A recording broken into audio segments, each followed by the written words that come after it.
నమస్కారం. It's UTV ప్రేక్షకులకు స్వాగతం. నేను మీ డాక్టర్ శృతి. సెప్టెంబర్ మాస ఫలితాలు ప్రత్యేక కార్యక్రమానికి సాదర స్వాగతం. గ్రహ గమనాలు మనిషి యొక్క జీవన గమనంలో విశేషమైన ప్రభావాన్ని చూపిస్తూ ఉంటాయి. కొన్ని గ్రహాలు అనుకూలంగా ఉంటాయి, కొన్ని గ్రహాలు ప్రతికూలంగా ఉంటాయి. అయితే ఈ సెప్టెంబర్ మాసంలో ద్వాదశ రాశుల ఫలితాలు ఏ విధంగా ఉన్నాయో మనందరికీ కూడా తెలియచేయడానికి ప్రముఖులు మనతో పాటు ఉన్నారు. ఎన్నో దశాబ్దాలుగా అమ్మవారి ఉపాసన చేయటమే కాకుండా అమ్మవారి శక్తితోటి ఎంతోమంది సమస్యలకు చక్కని పరిష్కార మార్గాల్ని చూపటమే కాకుండా జ్యోతిష శాస్త్రపరంగా వాస్తు శాస్త్రపరంగా కూడా ఎంతోమందికి చక్కని సలహాలు సూచనలు అందిస్తూ మరెంతోమందికి కూడా మార్గదర్శకులుగా నిలవటమే కాకుండా తనకున్న పరిజ్ఞానాన్ని దేశ విదేశాల్లో అందరికీ అందిస్తున్నారు. మీ అందరికీ బాగా సుపరిచితులైన బ్రహ్మశ్రీ నానాజీ పట్నాయక్ గారు. వారితో మాట్లాడి మరిన్ని విషయాలు వారి మాటలు తెలుసుకుందాం. ఈనాటి కార్యక్రమం ప్రారంభిద్దాం. నమస్కారం గురుగారు. శ్రీమాత్రే నమః.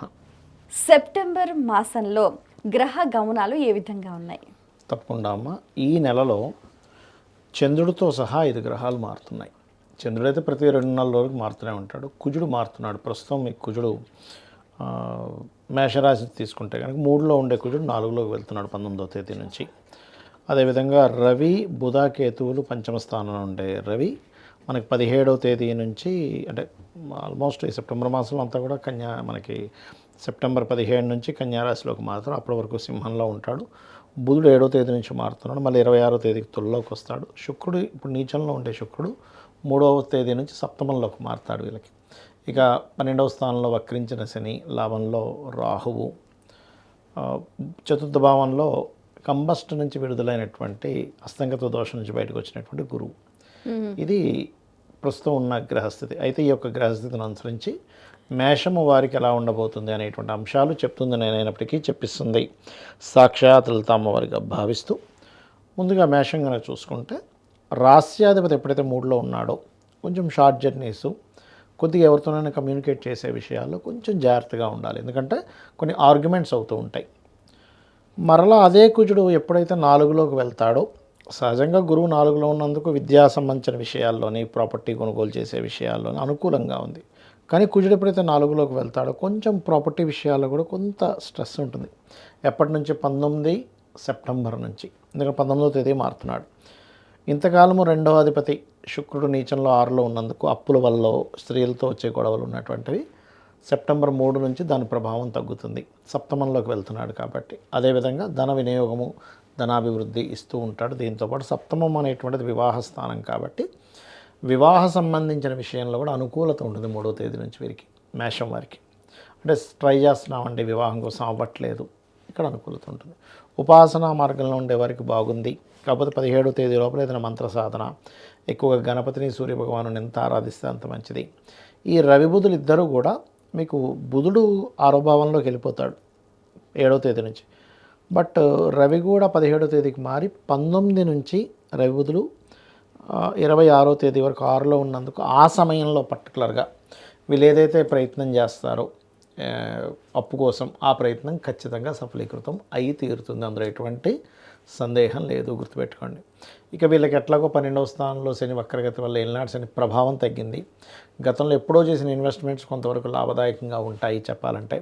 ఉద్యోగం ఒకటే కాదు, నేను బిజినెస్ కూడా చేయాలి, విదేశాలకు వెళ్ళి ఏదైనా బిజినెస్ చేయాలి, లేదా విదేశీ కంపెనీస్తో టైఅప్స్లో ఇంపోర్ట్ ఎక్స్పోర్ట్ రిలేటెడ్ చేసుకోవాలనుకునేటువంటి వారికి చాలా అనుకూలంగా ఉంది. అయితే ఇందులో 1, 2, 29, 30 తేదీలు కాస్త ప్రాపర్టీ కొనుక్కోవడము, లేకపోతే కొంచెం మానసికంగా కొంత ఉద్వేగానికి గురవడము, మరియు కొంచెం ప్రయాణాలు ఉంటాయి. 3, 4 తేదీలు వీళ్ళు ఏదైనా రీసెర్చెస్ చేయడము, తాతగారు ఆస్తి విషయంలో కలిసి రావడం ఉంటుంది. 5, 6 తేదీలు కొంచెం పరాక్రమంగా కొంచెం ధైర్యం చేసి కొన్ని పనులు చేస్తారు. 7, 8, 9 తేదీలు పర్టికులర్గా వీళ్ళకి ఏదైనా ప్రాపర్టీస్ కొనుగోలు చేయడానికి చాలా అనుకూలంగా ఉంది. ఎట్టి పరిస్థితుల్లో 10, 11 తేదీలు ఎటువంటి నిర్ణయాలు తీసుకోకూడదు. ఇక 14, 15 తేదీలు వివాహం కోసం చేసే ప్రయత్నాలు మరింత అనుకూలిస్తారు 2 రోజులు కూడా. 16, 17 తేదీలు ఎట్టి పరిస్థితుల్లో వాహనం మీద స్పీడ్గా వెళ్ళడం కానీ, తాతగారు ఆస్తి విషయంలో కానీ జాగ్రత్తగా ఉండాలి. 24, 25 తేదీలు ఎక్కువ లాభాలు వస్తాయని కొంతమంది ఆశపడి ఏదో చేస్తూ ఉంటారు. అటువంటి విషయాల పట్ల జాగ్రత్తగా ఉండాలి. 26, 27, 28 అంటే 26, 27, 28 ఈ 3 రోజులు మాత్రం కొంచెం రీసెర్చర్స్కి తాతగారి ఆస్తి విషయంలో అనుకూలత ఉంటుంది. ఇన్సూరెన్సెస్ మూలంగా కూడా అనుకూలత ఉంటుంది అన్నమాట. ఇక వీళ్ళు ఎక్కువగా గణపతిని ఆరాధించుకుంటే చాలా మంచిది. ఏమేమి దానం చేసుకోవచ్చు అంటారు? వీళ్ళు ఎక్కువగా దానము అంటే అమ్మ నువ్వులు మినుములు దానం ఇస్తే మంచిది వీరికి. ఓవరాల్గా చూసుకుంటే ద్వాదశ రాశుల ఫలితాలు చాలా చక్కగా, అంటే ఈ సెప్టెంబర్ మాసంలో 5 గ్రహాలు మారటం వల్ల విశేషంగా ప్రతి ఒక్క రాశికి ఏదో రకమైన లాభం ఉంది, జాగ్రత్త ఉంది, జాగ్రత్తలు ఉన్నాయి, లాభాలు ఉన్నాయి. ఓవరాల్గా చూసుకుంటే ఈ మాసంలో ద్వాదశ రాశుల వారు ముఖ్యంగా ఆరాధించాల్సింది, అలాగే చేసుకోవాల్సిన పరిహార మార్గాలు మీ ద్వారా. అంటే ఒకటమ్మా, ఏ రాశుల ఒక్కొక్క రాశుల వరకు ఒక్కొక్కటి ఉంది సపరేట్గా.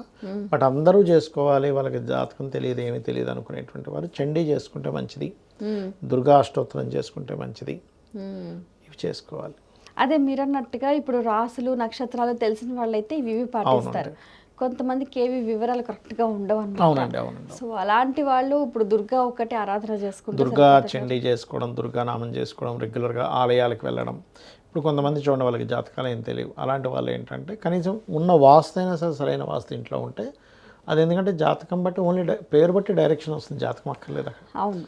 కాకపోతే ఏంటంటే ఉన్న ఇల్లు కరెక్ట్ పదంలో పడ్డ ఇల్లు, సరిగ్గా సింహద్వారం బాగున్న ఇల్లు, లోపల టాయిలెట్స్ ఏదైనా ఉంటే బ్లాకర్స్ పెట్టు, అంటే అక్కడ ఆ రెమెడీ చేసుకోవడం అలా గనక ఉన్నట్లయితే బాగుంటుంది. ఇంకోటి ఏంటంటే మనకి ముందుగానే సిమ్టమ్స్ తెలుస్తుంటాయి జాతకం లేకపోయినా. మన లైఫ్లో జరిగే సంఘటనలను ఆధారంగా చేసుకుని, స్వప్నంలో వచ్చే సంఘటనలను ఆధారంగా చేసుకొని మనం కొంచెం క్షేత్రాలకు వెళ్ళడం, ఆలయానికి వెళ్ళడం చేస్తూ ఉంటే, లేదా లలిత చదువుకోవడం రెగ్యులర్గా చేస్తూ ఉంటే ఖచ్చితంగా బాగుంటుంది. ద్వాదశ రాశుల వారు ముఖ్యంగా ఈ సెప్టెంబర్ మాసంలో గ్రహస్థితికి తగ్గట్టుగా ఏ దైవాన్ని ఆరాధించాలి, ఏ విధానం చేసుకోవాలి, సాధనా మార్గం ఏది అవలంబించాలి అంటే, ఇప్పుడు కొన్ని తెలిసిన వారైతేనేమో జాగ్రత్తలు తీసుకుంటారు. కొంతమంది విదేశాల్లో ఉండడము, లేకపోతే అవుట్ ఆఫ్ స్టేషన్ ఉండడము, కొంతమంది అంటే రకరకాల పరిస్థితులలో ఉంటూ ఉంటారు. అవునండి. ఎవరు ఎక్కడ ఎలా ఉన్నప్పటికీ కూడా వారికి గ్రహాలు అనుకూలంగా ఉండాలి అని అంటే వాళ్ళు ఏం చేయాలి? ఒకటేనండి, ఇప్పుడు కూడా క్షేత్ర దర్శనం అనేది చాలా మంచిది. ఇప్పుడు మేషం నుంచి మీనం వరకు తీసుకుంటే మేషం వారు ఎక్కువ దత్తాత్రేయ క్షేత్రాలకు వెళ్ళడం మంచిది, లేదా 9వ స్థానంలో ఏదైనా గ్రహం ఉందో చూసుకోవాలి, ఆ క్షేత్రాలకు వెళ్తే కూడా మంచిది. వృషభం వారు తిరుపతికి వెళ్తే, మిథునం వారు ఎక్కువగా కాళికా అమ్మవారి ఆలయాలకి, కలకత్తా కాళీ, దుర్గా ఆలయాలకు వెళ్తే మంచిది. కర్కాటకం వారు దక్షిణామూర్తి ఆలయాలు, మంత్రాలయం ఇలాంటి ప్రదేశాలకు వెళ్ళాలి. సింహం వారు లక్ష్మీ నరసింహస్వామి క్షేత్రాలకు వెళ్తే మంచిదమ్మా. మనకి ఇక్కడ యాదగిరి ఉంది అట్లా. అండ్ అదేవిధంగా మనకి చూసుకున్నట్లయితే కన్యవారికి వీళ్ళు ఎక్కువగా లక్ష్మీదేవి క్షేత్రాలు, లేకపోతే కంచి కామాక్షి, మధుర మీనాక్షి లాంటి క్షేత్రాలకు వెళ్తే చాలా మంచిది. తులవారికి ఏంటంటే వీరికి విష్ణు ఆలయాలు, తిరుపతి కావచ్చు, పద్మనాభ ఆలయం కావచ్చు, ఇలాంటి క్షేత్రాలకు వెళ్ళాలి. వృశ్చికం వారు అన్నపూర్ణ ఆలయాలు, అమ్మవారి క్షేత్రాలకు వెళ్ళొచ్చు. ధనస్సు వారు సూర్య ఆలయాలకు వెళ్ళాలి. ఇప్పుడు ప్రస్తుతం ధనస్సు నుంచి 9వ స్థానంలో కేతు ఉన్నాడు కాబట్టి గణపతి క్షేత్రాలకు వెళ్తే కూడా చాలా మంచిది. ఇక మకరం వారికి కనుక చూసుకుంటే ఇక్కడ పర్టికులర్గా 9వ భావంలో బుధగ్రహం అంటే బుధుడు అవుతున్నాడు కాబట్టి వీళ్ళు కూడా విష్ణు ఆలయాలు, తిరుపతికి వెళ్తే చాలా మంచిది. కుంభం వారు అమ్మవారి క్షేత్రాలు, మీనం వారికి సుబ్రహ్మణ్యేశ్వర స్వామి క్షేత్రాలకు వెళ్తే చాలా మంచిది.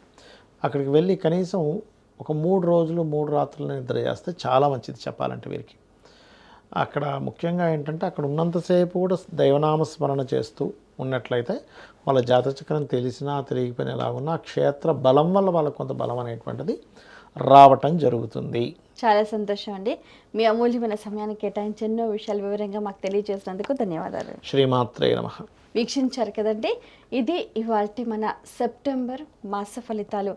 గురుగారు చెప్పినట్టుగా ద్వాదశ రాశుల వారు ఆ రకమైన పరిహారాలని చేసుకుంటూ, పదార్థాలు దానం చేసుకుంటూ, దైవ దర్శనం చేసుకొని చక్కటి గ్రహ అనుకూలతను పొంది విజయాలు సాధిస్తారని మనస్ఫూర్తిగా ఆకాంక్షిస్తూ మరో కార్యక్రమంలో మళ్ళీ కలుసుకుందాం. అంతవరకు సెలవు. నమస్కారం.